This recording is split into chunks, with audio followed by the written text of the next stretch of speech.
Kung inutusan kayo noong November 23, ang ibig ba sabihin, November 6 pa lang, minamanmanan na si Vice President?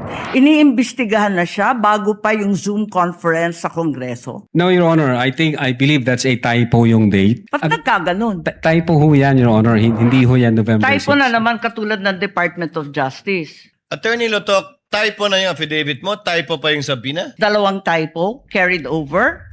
Attorney Lontok, Yes, ma'am. maupay nga pag-abot din Mapaya hindi kulog, ma'am. aton Senado. Opo, ma'am.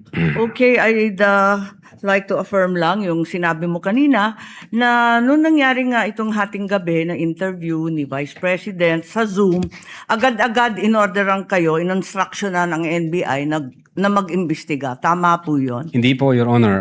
Sabado po yon, lunchtime, mayroon kaming meeting ako with the then Director Santiago. I think between 12 noon and 1 p.m. And then mayroong instruction na nanggaling kay Delta Santiago na, Jeremy, may kumakalat sa social media, may mga utterances na ginawa ang Vice Presidente. Imbestigahan natin. Since may cyber aspect ito, imbestigahan nyo na. Doon po nagsimula yun. Tama. So anong araw yon? Kasi andito sa inyong affidavit of investigation at yung sinabi ninyo na on even date, ang tinutukoy mo ba yung November 23 din? November 23, ma'am. Kasi natapos ho ang Oo, live- gabing-gabi kasi yon di ba? madaling araw po ng alauna, ma'am. That's right. So, nag-meeting kayo kaagad-agad? Ganun ba? Hindi, ma'am. Hindi po kasi namin alam yun. Kailan kayo inutusan na mag-imbestiga? During lunchtime, nung may meeting kami ni then Director Santiago, pero iba ho ang iniimbestigahan namin krimen. Kailan kayo sinabihan ng DOJ na mag-imbestiga? Anong araw? That po same day, ma'am. Kaya nga, After November 23. November pa rin. 23. Oo, pareho lang. Yun ang sinabi ninyo kanina nung tinatanong kayo ng counsel ng prosecution. Yan din ang nakasaad. On even date ang nakasabi sa inyong Opo. affidavit. Yes, ma'am. Okay. So, nag-umpisa na kayo. Kwento nga ninyo, four-phase yung investigasyon. Nag-umpisa sa identification. Nagbigay kayo ng hash value. Nag-preserve kayo ng data. Pagkatapos nag-research kayo. Subsequently, sinabi mo na meron kayong open source intelligence search at natuklasan ninyo na meron palang October 18 video na press con na naman ni OVP na nasa Facebook at may mga sinasabi na naman na puputulin yung ulo. Tama ba yon yung October 18 ang nakita ninyo? That's the continuation in the analysis phase, Your Honor. Oo. Yes, Your Honor. Kasi nag-research na kayo, no? Bilang fourth phase nga ng inyong investigasyon. Tama po ba? Hindi po, Your Honor. Yun yung third phase ho, yung analysis and attribution. Sa analysis pa at attribution. So third phase. Pero bandang huli na. Ang pinagtatakahan ko, kung inutusan kayo ng November 23 na magkaroon ng investigasyon, bakit napakaaga? November 6, 2024, a subpoena was issued to ABS-CBN requiring them to submit an authenticated copy of the video pertaining to the 18 October press con. Nandito to sa affidavit ninyo, nasa page 8, number 14. Kung inutusan kayo noong November 23, ang ibig ba sabihin, November 6 pa lang, minamanmanan na si Vice President? Iniimbestigahan na siya bago pa yung Zoom conference sa Kongreso?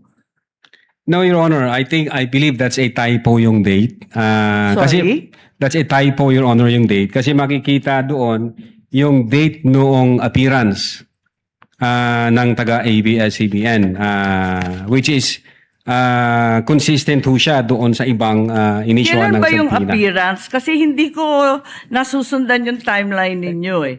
Parang yung November 23 yung utos, pero November 6 pa lamang, may subpoena na.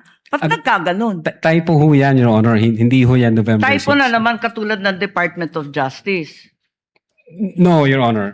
If I may refer to my notes, Your Honor. Oo, pakita mo na lang sa akin kasi nahanap ko hindi ko masundan eh. You may do so, This is counsel. page 6, number 14 po. November 6, 2024, subpoena to ABS-CBN.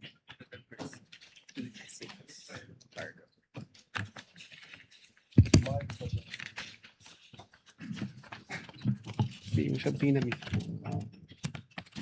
The subpoena itself. The subpoena itself. Wala naman yatang date na binibigay tungkol sa appearance ni Patria Morales me- at yung iba pang Meron po, taga-ABS. Your Honor, if I Pakituro lang have kasi the, hinahanap record po of the namin. subpoena. Yung subpoena mismo.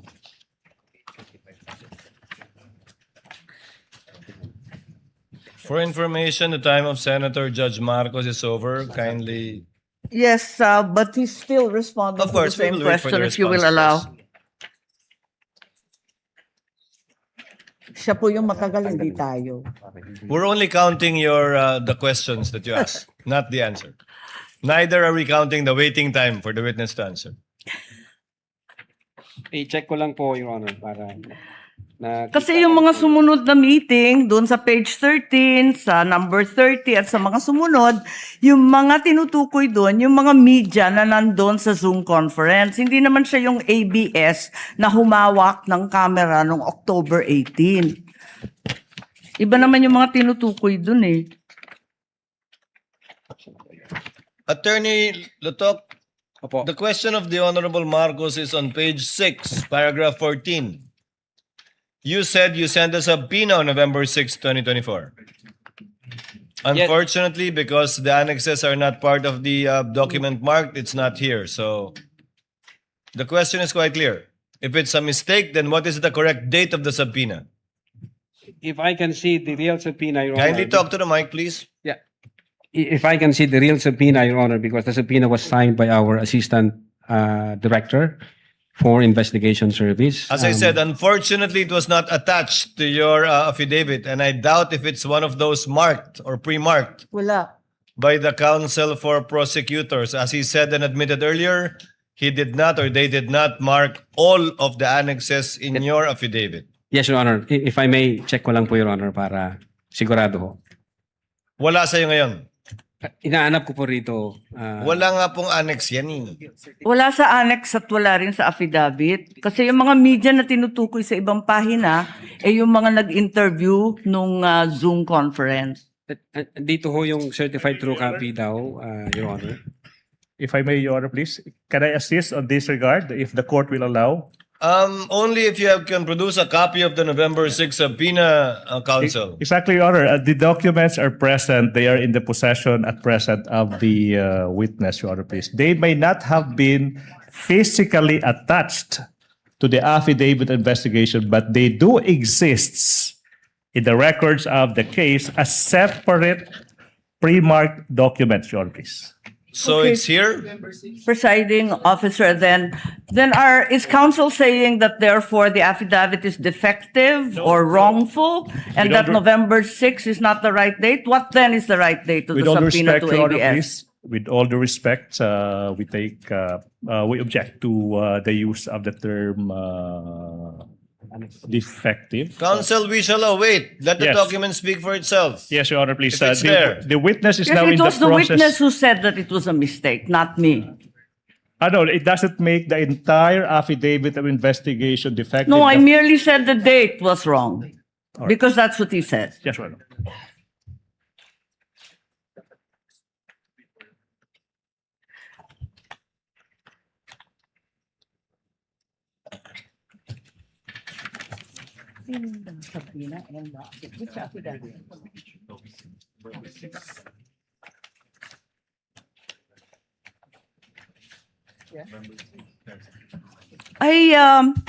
It's just been brought to my attention that in fact, presiding officer, 2 documents were issued on November 6. Not only the subpoena to ABS-CBN, but further the affidavit of investigation regarding the October 18 press con.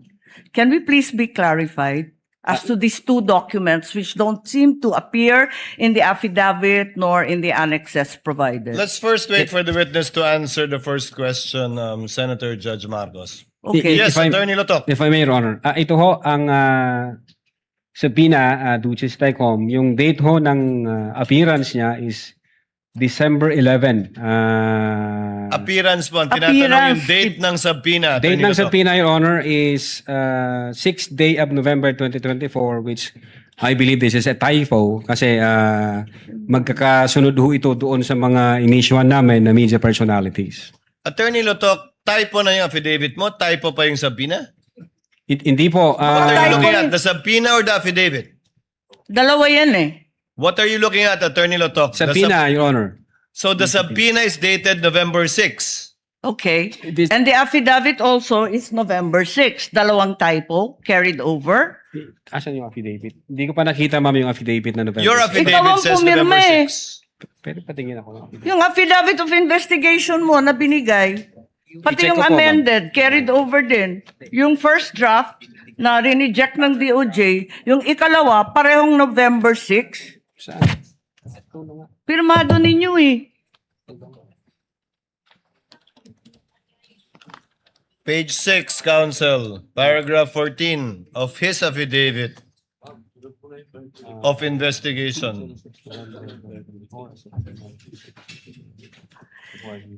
Yes, Your Honor. It's November 6, 2024 ang nakasulat dyan. So typo din yan? Is it your testimony na typo din yan? I believe so, Your Honor. Kasi ang intention namin dyan is 11 December 2024. Anyway, Senator Judge Marcos, the document will let the document speak for itself. That would be the best evidence of it, if at all, of the dates Thank you. of either the subpoena and or the affidavit. Yes, presiding officer, just to provide our witness a chance to correct himself or the documents, sa palagay mo, ano yung tamang date kung mali yung November 6? Same ho, Your Honor, doon sa mga subpoena na inisyu namin sa media personalities. Dapat magkakapareho. Yes, magkakasunod po yun. Okay, sige. Maraming salamat. Thank you very much, presiding officer. Damo nga salamat. Salamat po, ma'am. Thank you, Senator Judge Marcos. Senator Bamakino, and then we proceed to cross.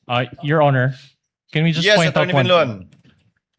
Binlon. Your Honor, regarding that matter, Your Honor, may we just manifest, Your Honor, for the record that not only in paragraph 14, page 6, does the November 6, 2024 date appear, it also appears on the footnote. Footnote 12, November 6, 2024. So I don't think we just want to read for the record footnote 12, subpoena to Francis Toral, head, ABS-CBN News, dated 06 November 2024. In addition to that, if you look at the subpoena, and paragraph 14 also is on 06 November 2024, a subpoena was issued to ABS-CBN News. Now, it is actually, it states that a copy of the video pertaining to the 18 October 24 press conference. And when you look at the subpoena itself, can you just ask for time?